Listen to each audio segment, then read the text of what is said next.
সম্প্রতি ব্যারিস্টার রুমিন ফারহানার এক বক্তব্যকে ঘিরে সামাজিক মাধ্যমে শুরু হয়েছে তীব্র বিতর্ক।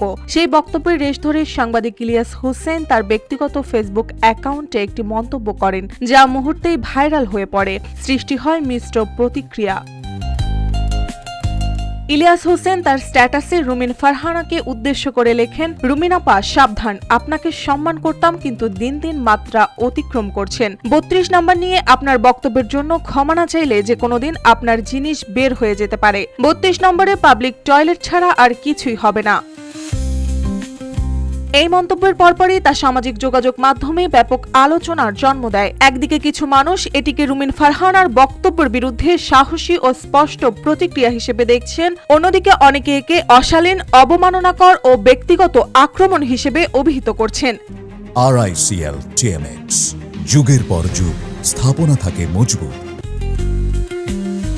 তাদের মতে একজন সাংবাদিক হিসেবে এমন ভাষা ব্যবহার গ্রহণযোগ্য নয় এবং তা সামাজিকভাবে নেতিবাচক বার্তা দিতে পারে।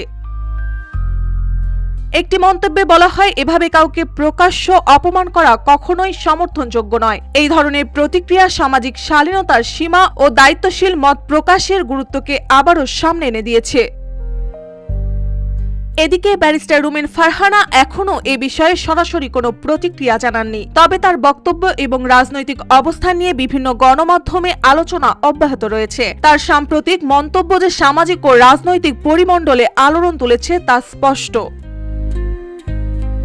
এই বিতর্ক কেবল ব্যক্তিগত বিদ্বেষের প্রকাশ নয়, বরং এটি সমাজের মত প্রকাশের সীমা, ভাষা শালীনতা এবং গণমাধ্যমের ভূমিকাকে নতুন করে ভাবনার জায়গায় নিয়ে যাচ্ছে। মত প্রকাশের স্বাধীনতা অবশ্যই গুরুত্বপূর্ণ, তবে তা যেন সর্বদা সম্মানজনক এবং দায়িত্বশীল হয়। এই শিক্ষাই হয়তো বর্তমান পরিস্থিতি আমাদের সামনে তুলে ধরছে।